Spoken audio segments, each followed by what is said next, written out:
ইমামুল আউয়ালিন ওয়াল আখিরিন বহর সদকা রহমাতাল লিল আলামিন শুধু জুদাস রহমাতাল লিল আলামিন মসজিদে ও শুদ হামারো এ জমিন সাইয়্যিদুল কওনাইন খতমুল মুরসালিন আখিরা মুদবুদ ফখরুল আউয়ালিন। আল্লাহর পয়গম্বর রহমাতুল লিল আলামিন খেদমত বন্টন করতেছেন। কোন বিবি কোন খেদমত করবে? এই বিবি এই খেদমত করবে, ওই বিবি ওই খেদমত করবে। 9 জন বিবি সম্মুখ প্রাণে বসা। মা আয়েশা রাদিয়াল্লাহু তাআলা আনহা দৌড়াইয়া এসে বলে, ও রাহমাতুল লিল আলামিন, একটা খেদমত আপনি আমাকে দিবেন আর কাউকে দিবেন না। এই খেদমতটা আমি আপনার কাছে চায়া নিতে চাই। আল্লাহর পয়গম্বর বলল, আয়েশা কোন খেদমতটা চাও? ও রাহমাতুল লিল আলামিন, আপনারে গোসল করাইবার খেদমতটা আপনি আমাকে দিবেন। ও রহমতের নবী, আপনাকে যখন আমি মাজিয়া মাজিয়া পানি ডালিয়া ডালিয়া গোসল দিই আমার কাছে বড় ভালো লাগে। আল্লাহর পয়গম্বর রহমাতুল লিল আলামিন বললেন, রে আয়েশা, এটা আমার সমস্ত বিবিদের হক, আমি আমার সমস্ত বিবিদেরকে জিজ্ঞাসা করিয়া নেই।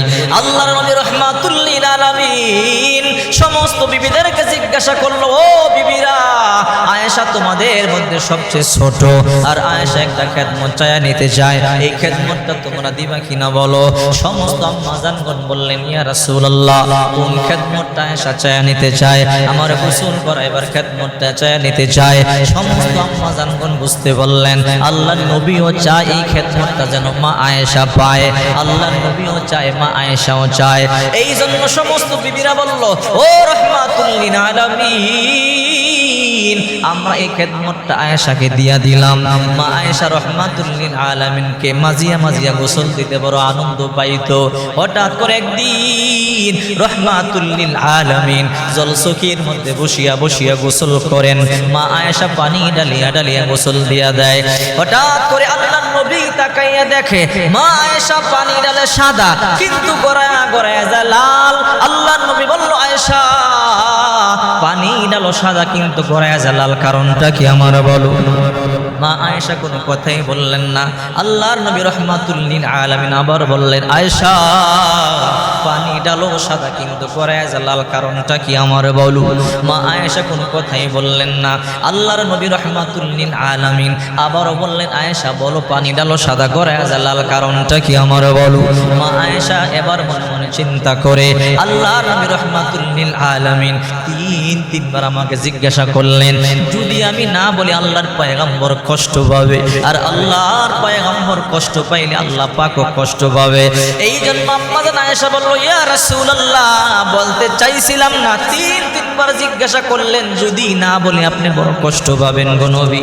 ও রাহমাতুল লিল আলামিন, আপনি যেই জলসকির মধ্যে বসিয়া বসিয়া গোসল করতেছেন, এই জলসকির নিচে আমার একটা আঙ্গুল পড়িয়া ফাটিয়া গেছে। এই আঙ্গুল থেকে রক্তগুলো পানির সাথে মিশিয়া মিশিয়া রক্ত লাল হয়ে যায়। আল্লাহর নবী রাহমাতুল লিল আলামিন ফাকামা মুহাম্মাদুর রাসূলুল্লাহ, আল্লাহর পয়গম্বর লাফ দিয়ে দাঁড়াইয়া গেলেন। মা আয়েশা রাদিয়াল্লাহু তাআলা আনহা তাকাইয়া দেখে আল্লাহর পয়গম্বর লাফ দিয়ে দাঁড়াইয়া গেল। রাহমাতুল লিল আলামিন জলসকিটা দূরে সরাইয়া পাটা টান দিয়ে দেখে একদম একটা আঙ্গুল ফাটিয়া গেল, একটা আঙ্গুল একদম সেচিয়া গেল। এই আঙ্গুল থেকে রক্তগুলো গড়াইয়া গড়াইয়া পানির সাথে পানি লাল হয়ে যায়। আল্লাহর নবী রাহমাতুল লিল আলামিন, ও নবী, কেমন দয়ার নবী, ওই আঙ্গুলটা টান দিয়ে আঙ্গুলের মধ্যে একটু থুতু মোবারক লাগাইয়া দিলেন।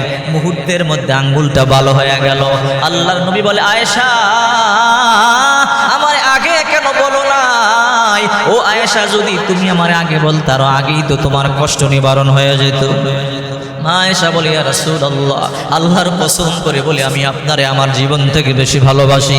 আমি যখন পানি ডালিয়া ডালিয়া আপনার গোসল করাইয়া দিতেছিলাম, আমি দেখতেছিলাম আপনি বড় আনন্দ পাইতেছিলেন, আপনি বড় মজা পাইতেছিলেন। ও রাহমাতুল লিল আলামিন, আর এমন সময় আমার একটা আঙ্গুল পড়িয়া ফাটিয়া গেল। আমি চাই না আমার কারণে আপনি লাফ দিয়ে দাঁড়াইয়া যান। আল্লাহর কসম করে বলি, ও রহমতের নবী, যদি আমার এই জল চকির নিচে শুধু আঙ্গুল না আমার কলিজা পড়িয়া যদি ফাটিয়া চূর্ণ বিচূর্ণ হয়ে যেত, এরপর আমি চাইতাম না আপনি রহমাতুল লিল আলামিন লাভ দিয়ে দাঁড়াইয়া যান। মুহাম্মদ আরবি হায়ওয়া নবী রাস্তে পেশ হুয়া, आलम हुआ उसकी पैदाइश से उजाला, आलम हुआ उसकी पैदाइश से उजाला, शाफिअ मुशफ़्फ़ा में मोहम्मद अहमद, ए तो आत रसूल न हो तो जिंदगी बर्बाद, ए तो आत रसूल न हो तो जिंदगी बर्बाद। টাকা শান্তি দিতে পারে না, পয়সা শান্তি দিতে পারে না, ক্ষমতা শান্তি দিতে পারে না, শান্তি দিতে পারে একমাত্র আল্লাহর হুকুম এবং নবীজির সুন্নাত তরিকার মধ্যে। যেই ঘরে নবীর সুন্নাত আছে ওই ঘরে শান্তি আর রহমত আছে, যেই ঘরে নবীর সুন্নাত নাই সেই ঘরে শান্তি নাই। এই জন্য বিশ্ব নবী মুহাম্মদুর রাসূলুল্লাহ সাল্লাল্লাহু আলাইহি ওয়াসাল্লাম বলেন, মান আহাব্বা সুন্নতি ফাকাদ আহাব্বানি ওয়া মান আহাব্বানি কানা মাই ফিল জান্নাহ। যে আমার সুন্নাতকে ভালোবাসলো আমি নবীকেই ভালোবাসলো, আর যে আমি নবীকেই ভালোবাসলো সে আমি নবীর সাথেই আল্লাহর জান্নাতে যাবে। মা আয়েশা বলে, হে দুনিয়াবাসী, আমাদের ঘরে টাকার অভাব থাকতে পারে ঠিকই, আমাদের ঘরে পয়সার অভাব থাকতে পারে ঠিকই, আল্লাহর কসম করে বলি আমাদের ঘরে ভালোবাসার কমতি নাই। মা আয়েশা বলেন, হে দুনিয়ার নারীরা কান খাড়া করে শোনো, আমার নবী যখন আমার ঘরে ঢুকতো আমাকে লম্বা করে একটা সালাম দিত। 2 নম্বরে আমার নবী আমার সাথে মুসাফা করত। 3 নম্বরে আমার নবী আমাকে বুকের মধ্যে জড়াইয়া নিত। 4 নম্বরে কপালে ঠোঁটের মধ্যে একটা চুমা দিয়ে দিত। ঘরে ঢুকবার পরে আল্লাহ নবী বলতো, আয়েশা রান্না বান্না হয়েছে কিনা বলো।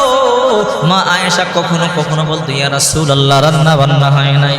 আল্লাহর পয়গম্বর নিজে রান্না করে চলিয়া যাইতেন, রহমাতুল লিল আলামিন নিজের হাতে রান্না বান্না শুরু করে দিতেন। যতক্ষণ পর্যন্ত রান্না বান্না না হইতো আল্লাহর পয়গম্বর নিজে রান্নার কাজে সহযোগিতা করতেন। রান্না বান্না শেষ বিবিদেরকে নিয়ে খেতেন, একা খেতেন না। মা আয়েশা বলে, হে দুনিয়াবাসী, আমি গ্লাসের যেই জায়গা দিয়ে পানি পান করতাম আমার ঠোঁটের দাগ দেখি আমার নবী গ্লাসের সেই জায়গা দিয়ে পানি পান করত।